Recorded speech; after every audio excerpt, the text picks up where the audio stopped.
Thank you so much. Merci.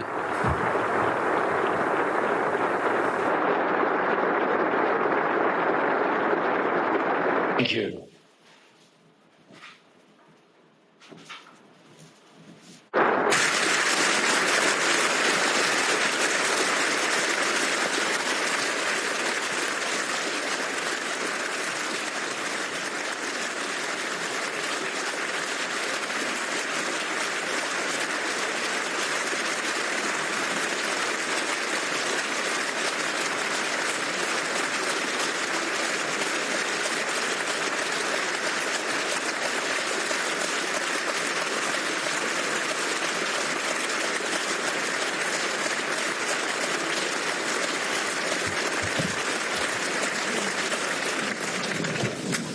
Today we mark 1000 days since Russia unleashed its brutal Le invasion millième jour of de l'invasion Ukraine. brutale de l'Ukraine par la 1000 Russie. days 1000 jours of terror, de terreur, suffering and de souffrance unimaginable loss. et de pertes à un niveau inimaginable.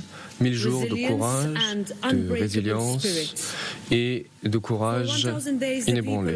1000 jours que le peuple de l'Ukraine et que vous, Monsieur le Président, avez montré au monde ce que la véritable bravoure signifie. Vous êtes resté debout en refusant de plier le genou. Votre peuple est une source d'inspiration pour tous ceux dans le monde qui chérissent la liberté.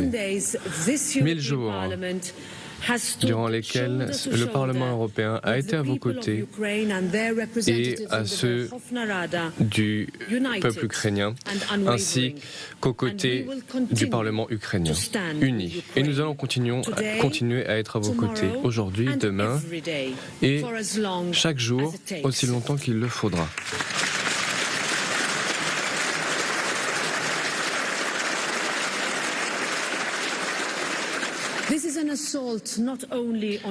Cette attaque ne porte pas seulement contre l'Ukraine, mais également contre un système international fondé sur le droit, contre nos valeurs, contre la paix, la démocratie, contre la liberté. Voilà les enjeux. Et nous savons quels sont les sacrifices du peuple ukrainien. Ils l'acceptent pas seulement pour eux, mais également pour l'Europe. Je suis fier de ce Parlement qui a soutenu l'Ukraine financièrement, du point de vue humanitaire, du point de vue militaire, du point de vue financier. Et nous nous engagerons toujours pour la paix, une paix juste, une paix digne. Et une paix qui dit qu'il n'y a rien qui se décide sur l'Ukraine sans l'Ukraine. C'est la raison pour laquelle nous avons imposé des sanctions très dures à la Russie. Et nous souhaitons aller encore au-delà afin que la machine de guerre de la Russie soit frappée. Nous avons été les premiers à demander à ce que l'Ukraine rejoigne légitimement l'Union européenne. C'est la raison pour laquelle, il y a quelques semaines, nous étions à Kiev, sur le terrain, quelques jours après l'invasion. Et aujourd'hui, nous envoyons un message simple et clair. Nous sommes aux côtés de l'Ukraine jusqu'à la liberté, jusqu'à ce qu'une paix juste soit conclue. Gloire à l'Ukraine.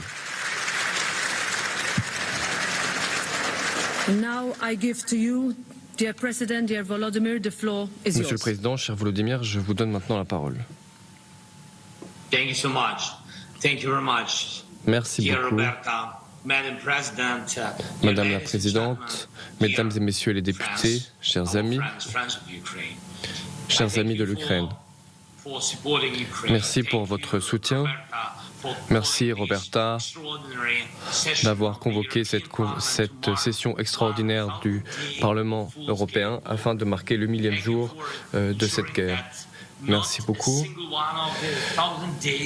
1000 jours d'une guerre terrible, mais 1000 jours de partage de nos valeurs européennes. Nous avons prouvé que ces valeurs ne sont pas que des mots, ne sont pas des principes éthérés, c'est principes, ces valeurs européennes ont été mises en œuvre et ont permis de protéger la vie réelle de citoyens.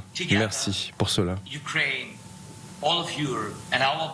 Avec nos partenaires, avec l'Europe, avec les Américains et nos partenaires dans le monde entier, nous avons réussi à empêcher Poutine de s'emparer de l'Ukraine, mais nous avons également réussi à empêcher Poutine de voler la liberté à toutes les nations européennes.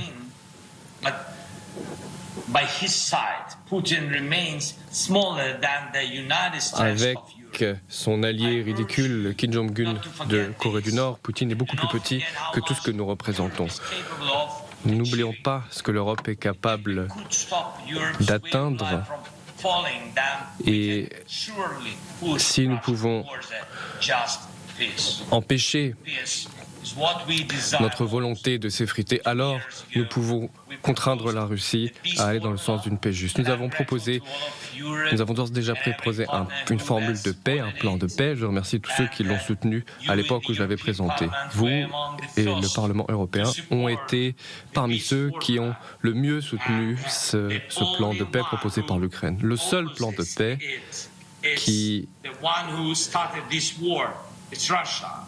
que nous souhaitons avoir. Nous devons contraindre ceux qui ont déclenché cette guerre à aller dans le sens d'une paix juste et digne. 1000 jours au cours desquels il a été très important de réduire la capacité russe à financer sa machine de guerre, notamment le pétrole, qui est l'oxygène du régime de Poutine. C'est cet argent qui permet au régime de rester en vie. Tant que les tankers russes circulent, les missiles continuent de voler. C'est pourquoi ces sanctions sont si importantes. Merci Roberta, merci à chacun et chacune d'entre vous. Votre soutien appuie notre résilience dans le cadre des attaques que nous subissons. Nous avons accompli beaucoup ensemble, mais nous ne devons pas avoir peur de faire davantage. Maintenant, Poutine a déployé 11 000 soldats coréens à la frontière ukrainienne. C'est un contingent qui peut éventuellement s'élever à 100 000 soldats. 100 000 soldats nord-coréens. Alors qu'il y a encore de l'hésitation de notre côté, Poutine est concentré sur sa volonté de gagner la guerre. Il n'a aucun autre objectif. Plus le temps passe, plus les conditions se dégradent. Il faut repousser plus durement la Russie et il n'y a pas de signe que la Russie ait la volonté d'engager des négociations de paix sérieuses. Comment s'y prendre alors ? Eh bien, frapper ses capacités, perturber ses bases aériennes, perturber son système logistique avec des frappes de missiles, avec des frappes de drones et avec des confiscations de les biens russes à l'étranger. Poutine méprise la vie, Poutine méprise les règles. La seule chose qu'il respecte, c'est la force. Et la force est donc le seul moyen de restaurer la paix. S'il y a des gens en Europe qui pensent qu'ils sont en sécurité en Géorgie, dans les Balkans,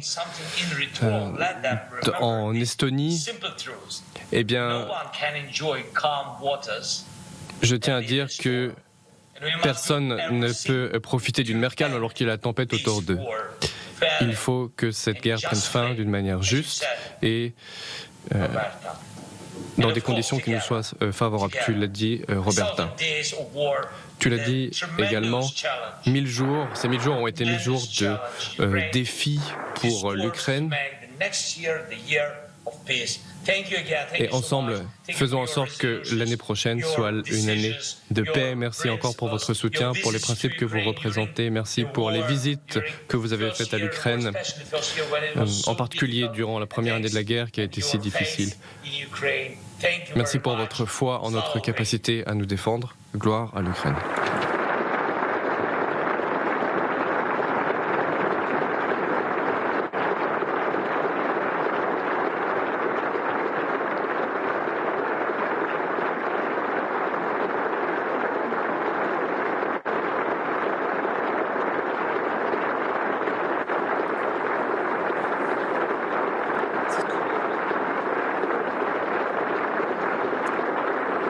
Voilà pour cette émotion qu'on continue de suivre au Parlement européen, 1000e jour de guerre, et cette prise de parole de Volodymyr Zelensky en visioconférence.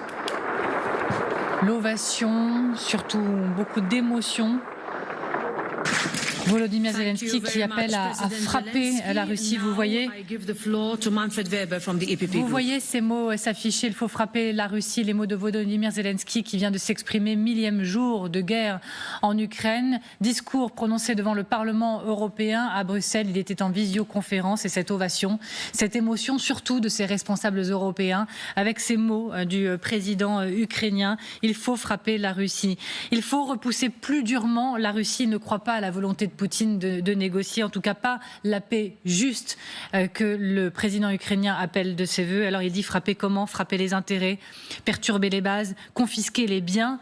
Il ne respecte que la force, dit-il. Il ne respecte que la force, Vladimir Poutine. Et puis cette interpellation, si vous croyez en sécurité, Géorgie, Balkans, Estonie, non, on ne peut pas être en sécurité. Personne ne profite d'une mer calme s'il y a la tempête autour. Bonjour Michel Duclos. Bonjour. Merci beaucoup d'être avec nous, ancien ambassadeur, conseiller spécial géopolitique et diplomatie à l'Institut Montaigne, auteur de Diplomatie française aux éditions Alpha. Vous avez suivi ce discours avec nous. Vous croyez qu'il est encore possible de contraindre la Russie à suivre ce plan de paix voulu par Kiev? Parce que c'est ce qu'il demande, Volodymyr Zelensky. Est-ce que c'est un vœu pieux désormais? C'est pas certain, parce que certes, la situation sur le terrain en Ukraine est difficile.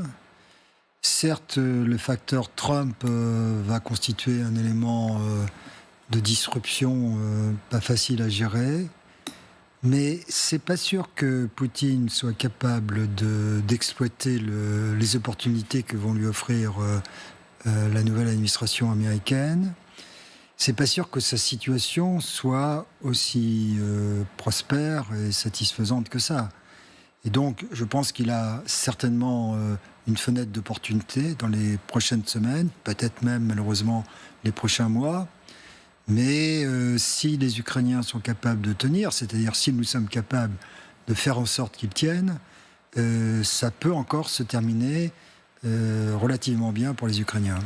Votre optimisme, vous savez qu'il est très rare. Hein. Ils sont non, peu mais c'est pas, ceux qui partent. En tout cas, vous n'êtes pas totalement pessimiste. Voilà. Oui, il faut nuancer le caractère évidemment négatif des données actuelles du problème.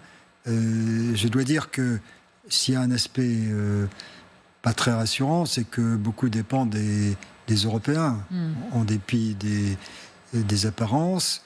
Parce que c'est quand même à nous de pouvoir se substituer éventuellement à un défaut des Américains. C'est à nous aussi de les pousser à avoir un type de négociation qui ne soit pas complètement uniquoire.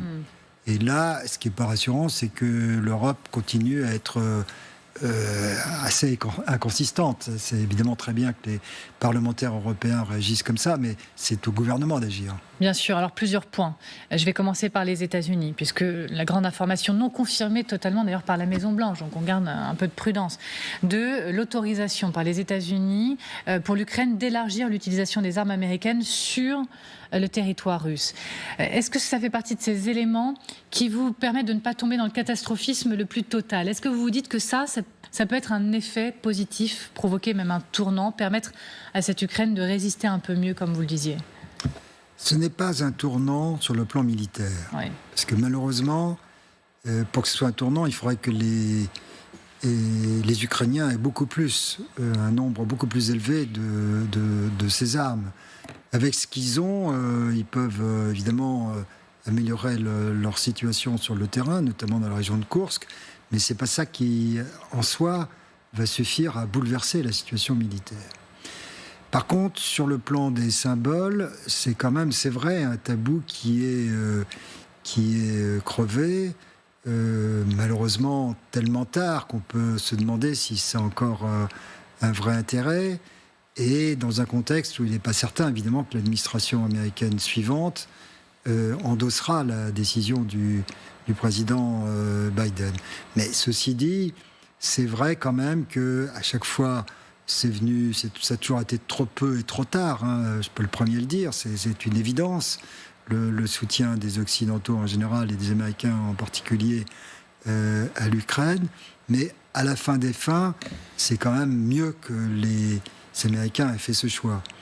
Je veux dire que, si vous me permettez encore un mot, ce qui serait encore plus important, ce qui n'est pas complètement exclu, c'est que l'administration Biden